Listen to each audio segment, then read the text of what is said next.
Hello, you're listening to Meghan and Harry latest news. Piers Morgan has been attacking Meghan and Harry constantly through numerous media platforms over the last 3 years. In fact, he has become synonymous with Meghan. Such has his vitriol been against her, and on so many occasions, he is seen as one of the main haters of her in the media. He is also seen out having dinners with Camilla and other members of the royal family. He is put across as being the voice of the people in the same toxic media outlets that have been engaging in the now 4-year-long international orchestrated smear campaign against Meghan and Harry. You would see many of his nasty negative comments, backed up by followers and people on social media, but most of this is all an illusion. The fact is, many of these media presenters are anything but popular. The platforms in social media they are promoted on have no relevance to the truth, as we have seen with the toxic media. They talk absolute rubbish, especially in regards to Meghan and Harry, and make stuff up just for clicks. Their credibility is gone and it will never come back. Piers Morgan is one of the faces of this industry, and even though he may appear to be popular on these illusionary platforms, he is anything but that. Here we see Piers Morgan brutally booed twice by furious NTA audience.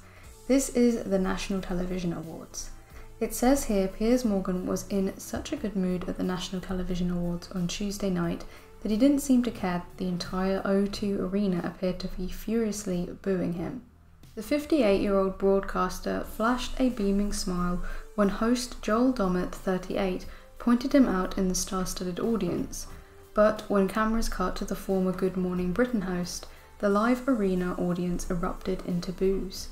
Unfazed, Piers only seemed to smile harder and laughed off the perhaps entirely predictable reaction. Joel then joked that the live audience should let Piers know how they really felt about the broadcaster, sparking fresh waves of negative noises. This wasn't the first time Piers was booed. Just half an hour later, a clip of his interview with Prime Minister Rishi Sunak also prompted the audience to erupt into boos. You see, when you take these people out of the bubble they exist in, when you remove them from the safety of these rigged media platforms and place them with real live people who are not bots, who are not paid for social media influencers, when they are placed in a situation which is not controlled with real people, then you see the real reaction. Just as all of the negative reports of Meghan and Harry in the toxic media are nonsense, so too are many of the responses through social media. And so, with someone like this individual who, when placed in a crowd of people, when his name is mentioned, they just automatically boo him because they don't like him, his popularity and his influence are an illusion, as with most of what you see in the toxic media. And because these people live in a fantasy bubble, they can't handle it when they are faced with real reactions from real people, and try and deny it even happened, as Piers Morgan after the awards show went on to say that he wasn't booed at all. He is clearly deluding himself. This is the real reaction. These people live in a fantasy world and have no relation to the truth whatsoever. Harry is in the UK. He attended the Well Child Awards yesterday and paid tribute to the Queen in his speech. He also talked about why Meghan was absent from his trip to the UK. As we can see here, Prince Harry discusses Meghan's absence on a UK trip. Duke of Sussex says his wife was very upset that she couldn't be here while attending Well Child Awards. Prince Harry has admitted his wife Meghan Markle wished she could have been with him at the Well Child Awards in the UK. The Duke of Sussex travelled to London in support of those associated with and aided by the national charity, which cares for sick children and their families. As we all know, Harry appeared at the awards ceremony on Thursday, 7th of September solo, while Meghan stayed back in the US. But according to the Duke, his wife wished she could have been with him to support the cause. When speaking at the reception honouring the children and their resilient parents, Harry reportedly confessed Meghan's desire to be there. In conversation with one family, he expressed how his wife was very upset that she couldn't be here before their busy week. So Harry made it very clear that Meghan wanted to be at the Well Child Awards, but didn't give a reason why, but we all know why. It's because of the international smear campaign, conducted by the toxic media, has turned Meghan into a figure of hate for a large number of people in the UK.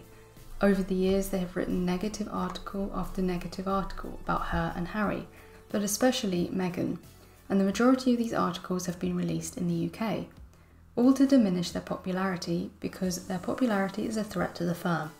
And unfortunately, there are many people in the UK who can't think for themselves and actually believe the rubbish written about them, and have been influenced into hating this person.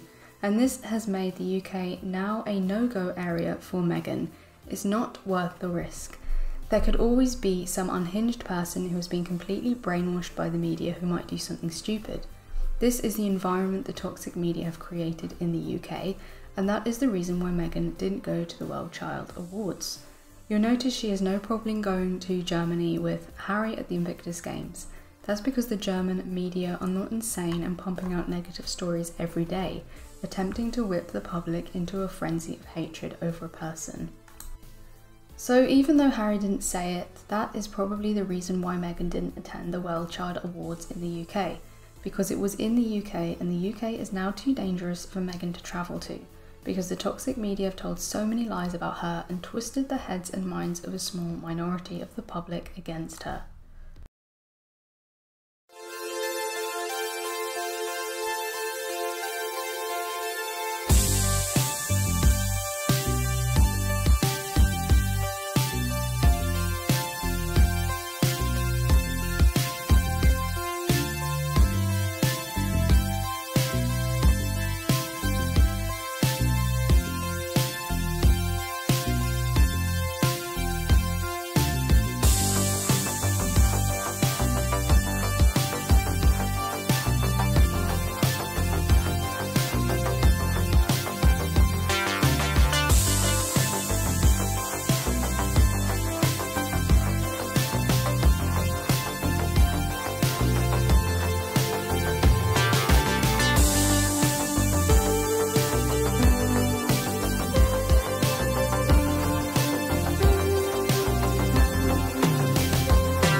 It's always you. It's your fault. Good evening, everybody.